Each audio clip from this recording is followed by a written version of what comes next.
In the spring of 1884, the people of Wyoming's Wind River Basin noticed something that made no sense. Thalia Mercer was planting sunflowers against her cabin. Not near it, not beside the garden fence, against it. The seeds went into the ground only inches from the foundation logs, pressed into the soil in a narrow line that followed the north wall, then turned the corner and continued along the east side. Every morning she was out there before the dew had lifted. Every evening she came in with dirt still on her hands. Her daughter Ruth walked behind her, 9 years old and serious about the work, carrying a cloth sack of seeds and handing them over one at a time. Nearby, an old brown dog named Copper lay in the morning shade and watched them both with the patient attention of an animal that had learned long ago that the women of this household did not do things without reason. By the end of the first week, the planting had gone around every side. That was when people began paying attention. Not because sunflowers were strange, but because the season was not long, and the soil was not easy, and every warm day on the Wyoming frontier carried a weight that decoration could not justify. Roofs needed patching, root cellars needed filling. Fences broken by winter still lay in the mud waiting for someone to notice. Every hour spent on the wrong task had a price. One afternoon, sheep rancher Elias Crow leaned against his fence line and watched Thalia press another seed into the ground near the south wall. He waited until she straightened before asking, "What are the flowers for?" Thalia did not look up immediately. She pressed the soil down with 2 fingers, then brushed her hands together. "They're for the cabin," she said. "Nothing else."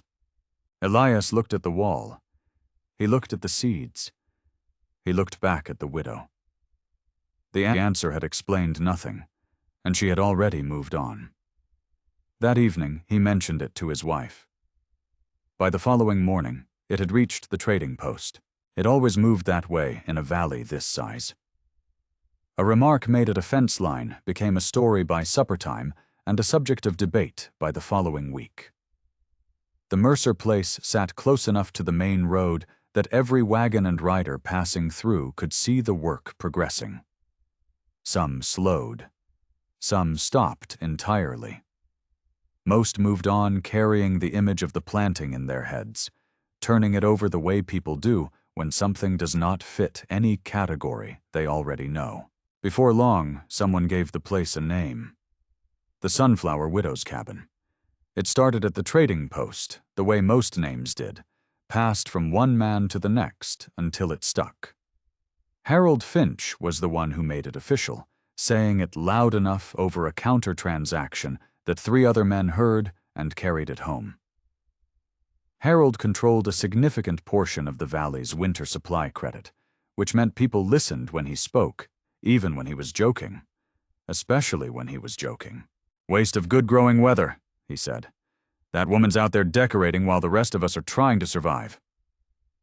The men nearby agreed, or at least they did not disagree out loud, which in that time and place amounted to the same thing. Walter Boone heard the name a few days later, standing near the sawmill while a lumber order was being sorted. Walter had built more than 20 cabins across Wyoming and Colorado. Some of those structures had survived blizzards severe enough to become local stories. When he spoke about wood and weather, other carpenters listened. He laughed when he heard about it. "Flowers don't stop winter," he said. "Never have. Never will." That was the end of the conversation as far as Walter was concerned. He said it the way a man states a fact he has tested personally and found to hold. No cruelty in it. No particular interest in the widow's situation one way or another. Just a professional assessment delivered and discarded. The name spread through June and into July. Children said it without knowing what it meant. Riders used it as a landmark when giving directions. Thalia heard it everywhere. A person could hear something in a valley with no secrets. So did Ruth. So did Copper, though the dog remained indifferent to human opinions about sunflowers. The plants kept growing, tall and straight along every wall, their faces opening one by one into broad yellow circles that caught the afternoon light and held it. From a distance, the cabin looked cheerful. From a distance, it looked like exactly what everyone assumed it was. Thalia did not correct anyone. She did not explain. She had heard her mother-in-law describe this practice years ago, sitting beside a fire in a German settlement in Colorado Territory, working with her hands while she talked. The old woman had never framed it as a lesson. She had simply spoken about what her own people did before a hard winter. The stalks, the walls, the trapped air between them. One phrase had stayed. The cold hunts walls. Give it something else to find first. At the time, Thalia had been young, and the frontier had been new, and the words had sounded like old country folklore. The kind of thing people say because their grandmothers said it before them. 4 years later, standing beside a cabin she now kept alone, looking north at the same mountains Thomas had walked toward and never returned from, she understood that the old woman had not been reciting folklore.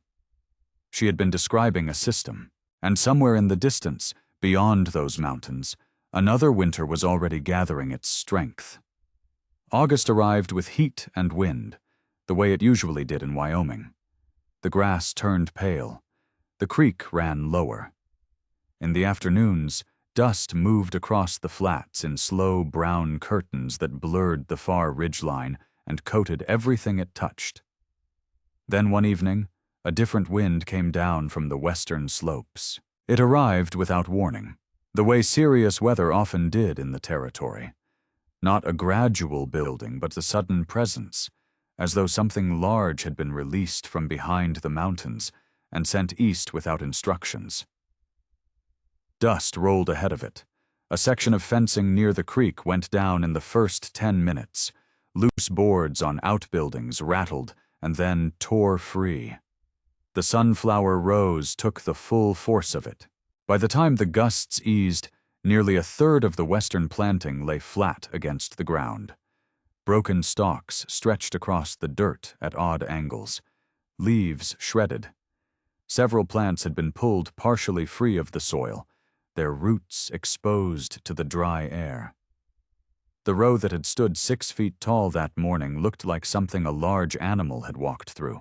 Walter Boone happened to be riding the road nearby when the wind dropped. He slowed his horse and looked at the damage for a long moment. Then he shook his head once, the way a man does when something confirms what he already knew, and kept riding. By the following morning, the story had already moved through the valley.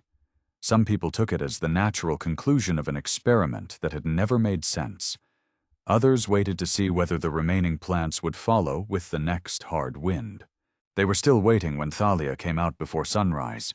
Ruth was with her, a small notebook tucked into her apron pocket. While her mother began lifting the fallen stalks one by one, Ruth moved along the damaged section counting. Broken beyond saving. Bent, but recoverable. Roots still holding. She made marks on the paper in a hand that was careful and small. 14 replaced. 9 straightened.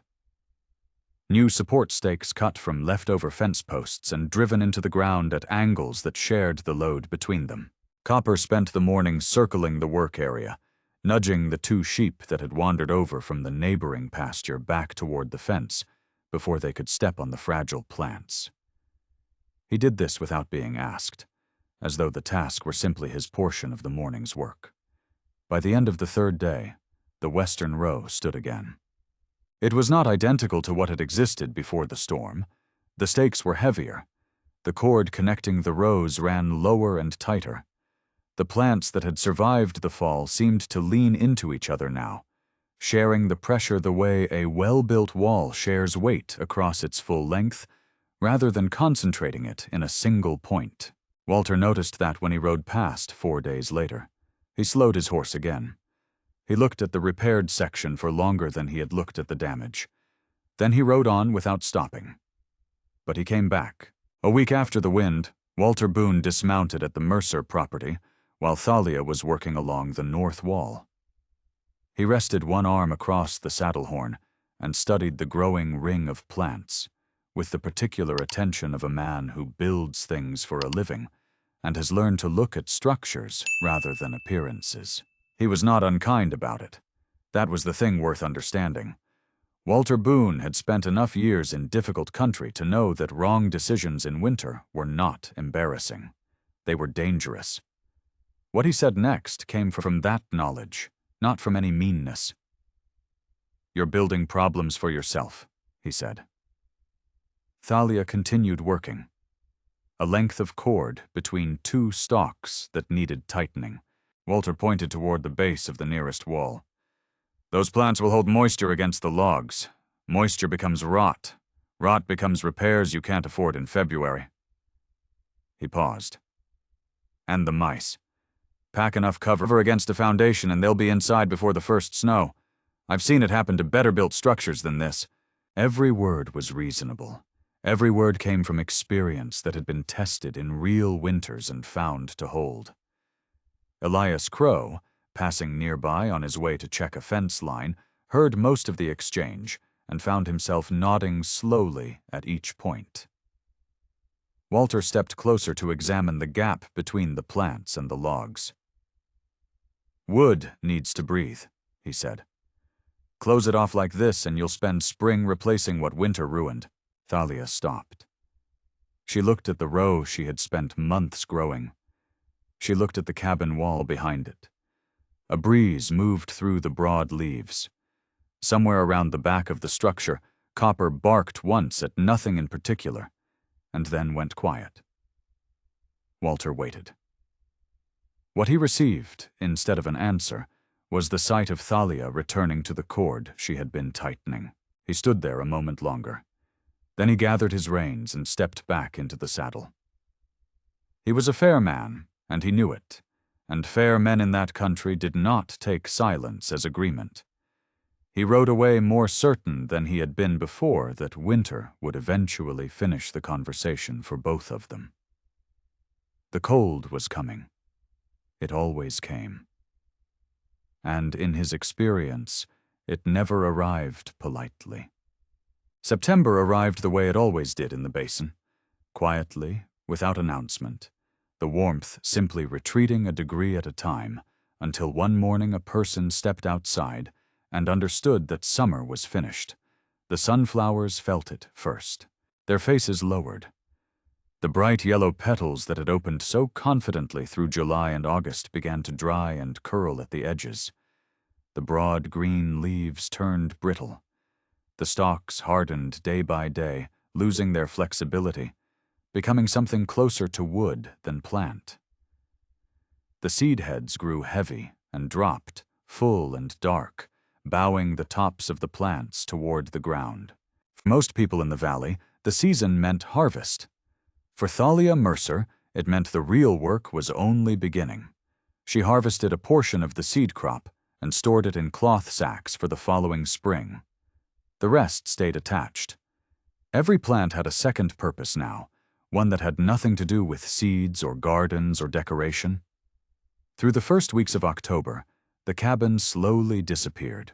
Bundles of dried stalks were tied together with cord and pressed against the outer walls, beginning at the foundation and working upward. Thick main stems formed the base of each bundle. Smaller stalks filled the spaces between them. Broad, dried seed heads were woven into the gaps the way a careful mason fits irregular stones into a wall, not forcing them, but reading the space and finding the piece that belonged there. Ruth carried armloads of material from one side of the cabin to the other, keeping count in her small notebook without being asked. Total bundles on the north wall, total bundles on the south. The numbers accumulated alongside the temperature readings Thalia had begun recording in the ledger on the kitchen table. By mid-October, the north wall had nearly vanished beneath a dense layering of stalks, leaves, dried fibers, and the countless small pockets of trapped air hidden among them. Then Ruth found the mice. It was early on a Tuesday morning. She had developed a habit over the previous 2 weeks of checking the base of the western wall first thing after breakfast, the way her mother had taught her to check the water level in the stock trough, not because something was likely to be wrong, but because the point of checking was to find out before something was. She crouched beside the southwest corner, ran her eyes along the base of the outer layer, and stopped. A small section near the ground had been disturbed. Nesting material pushed in from outside. The gap was no larger than a man's fist. She went inside and told her mother without drama, the way she reported everything. Thalia came out, knelt beside the corner, and examined the area carefully. She did not say anything for a moment. Then she began pulling the damaged section apart. Walter Boone had been right about this. That was the plain fact of it, and there was no use pretending otherwise. He had named the specific problem, and the problem had arrived on schedule. What mattered now was not whether the warning had been accurate, but what to do about it. She spent the better part of the afternoon dismantling the vulnerable sections near the foundation on all four sides. The nesting material was cleared. The gaps that had made entry easy were exposed and examined. Then she rode to the lower meadow and spent an hour gathering dried sagebrush and sweet grass, the kind that grew in dense patches along the southern bank, where the soil stayed loose. The fragrant material was packed into the spaces nearest the ground, woven into the base of each bundle so that its scent spread through the lower layer in every direction. More was placed along the foundation itself, in the narrow channel between the sunflower skin and the cabin logs, wherever a mouse would naturally travel if it were looking for a way through. Ruth watched the repair from nearby, making notes. Within 4 days, the signs of nesting disappeared. Within a week, she found nothing at the base of any wall. The repair had cost 2 days of finished work. It had also improved the lower section in ways the original installation had not anticipated. The sweet grass added another layer of material in the most exposed part of the structure. The tighter packing near the foundation closed gaps that the initial construction had left unnoticed. The system had found its weakness and corrected it. November came in cold. The grass had no color left. Ice formed in the shaded places before sunrise and did not always melt by midday. Every morning seemed to begin slightly colder than the last. The sunflower skin was nearly complete. Most people would have considered it finished. Thalia did not. One night in the second week of November, a hard wind came down from the northern slopes. It lasted several hours, pressing against the cabin with the flat persistence of weather that is not trying to destroy anything in particular, but will damage whatever is not properly secured. The bindings held. The outer layer did not shift.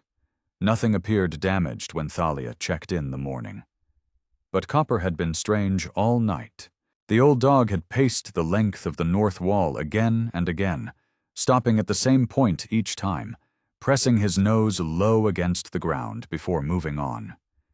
He did this the way he sometimes did before a storm, when he could sense something in the air that had not yet made itself visible to anyone else.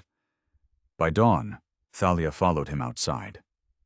She walked the north wall carefully, running her hands along every bundle, checking every tie. The outer surface was intact. The bindings were firm. From any reasonable distance, the wall looked exactly as it should. Then she found it. Behind the outer layer, hidden completely from view, a narrow void ran along a section nearly 2 feet long. Not a gap in the material itself, but a channel between the sunflower skin and the cabin logs. A space where moving air could gather speed and direction instead of losing both. From the outside, it was invisible. The stalks concealed it perfectly. She stood looking at it for a long moment. Then she began taking it apart. Hours of finished work came down. Bundles were cut loose. Entire sections were rebuilt from the frame outward, packed more carefully than the first time, the material pressed in at angles that eliminated any straight path for moving air to follow. Ruth appeared after a while and began carrying replacement stalks without being asked, handing them over one at a time. When the repair was finished, Ruth studied the wall and frowned. It looks exactly the same. Thalia tightened the final length of cord and stepped back. The wind moved through the valley from the north, the same direction it always came from. The same direction it had been coming from for as long as anyone in the basin could remember. She listened to it for a moment. "The wind will know," she said. Ruth looked at the wall again. Nothing appeared different, but some of the most important repairs on the frontier were the ones that left no visible trace, the ones you only knew had mattered when the weather arrived and found nothing to work with. By the middle of November, Jeremiah Voss had stopped sleeping well. He was not a man who talked about such things.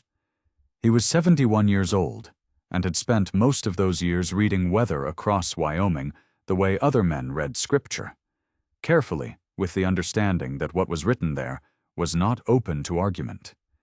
He had learned to recognize the signs that preceded serious winters, and the signs arriving that November were not subtle.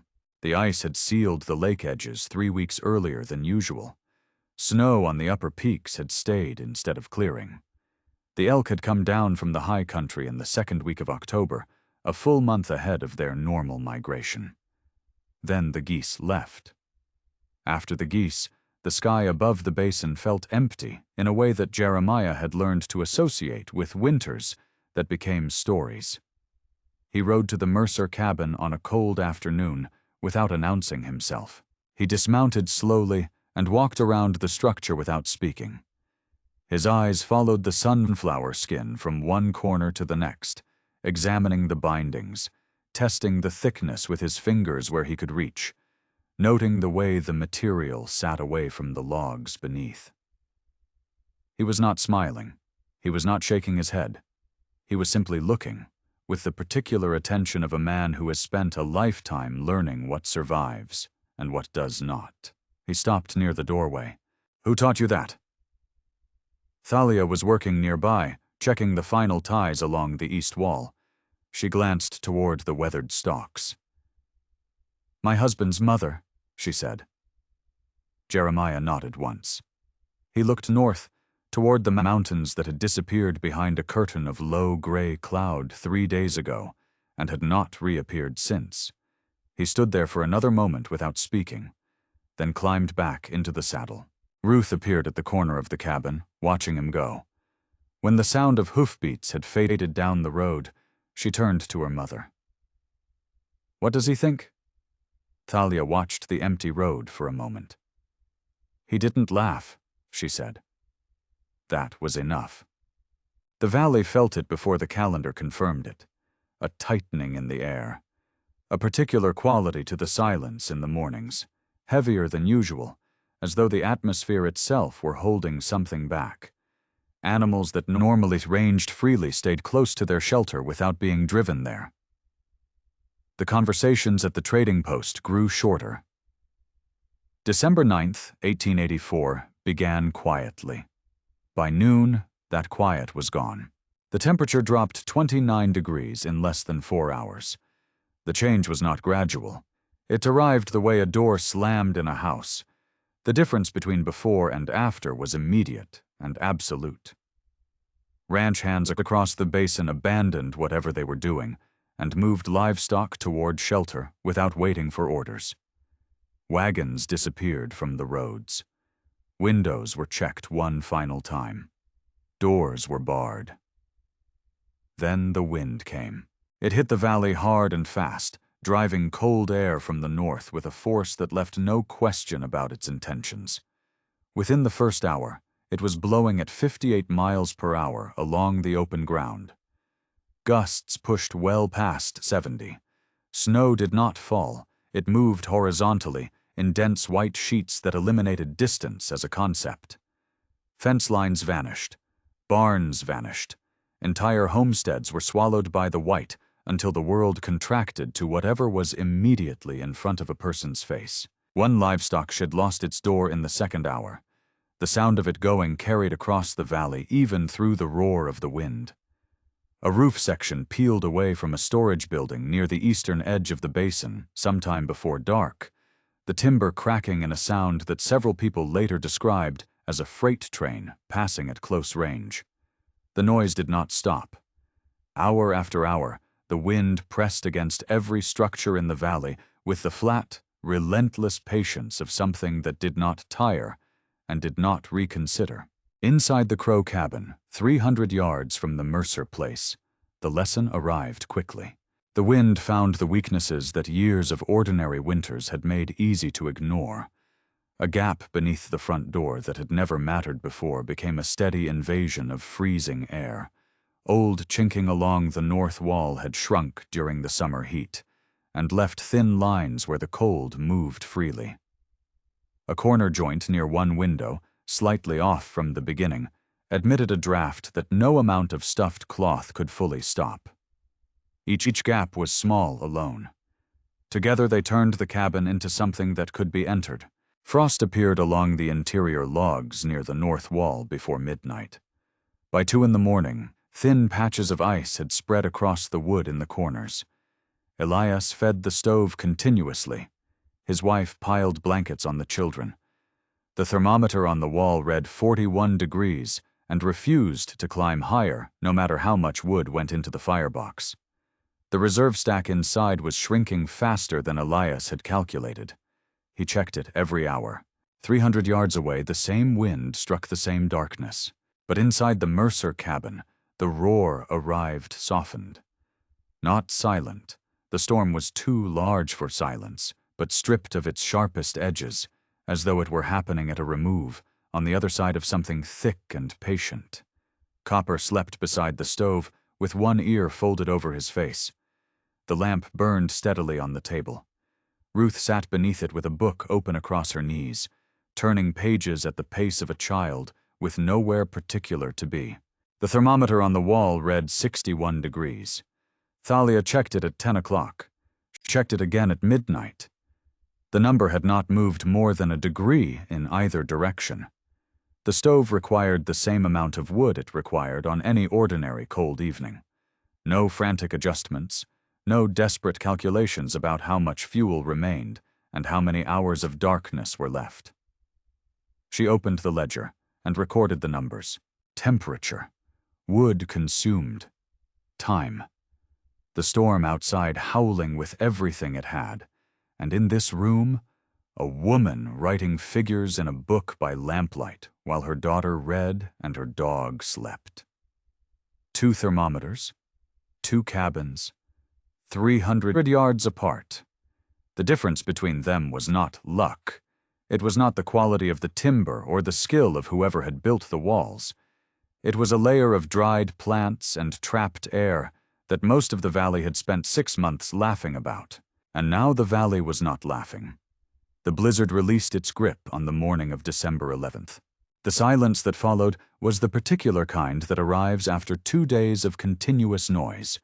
Not peaceful exactly, but hollow, as though the world had been emptied out and not yet refilled.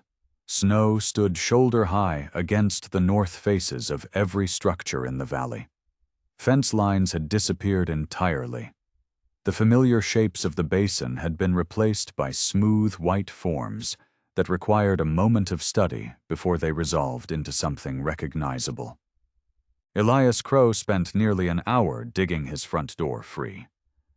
The drift packed against it had frozen solid overnight and did not give easily. When he finally got outside, he stood in the cold morning air and looked at what remained of his yard.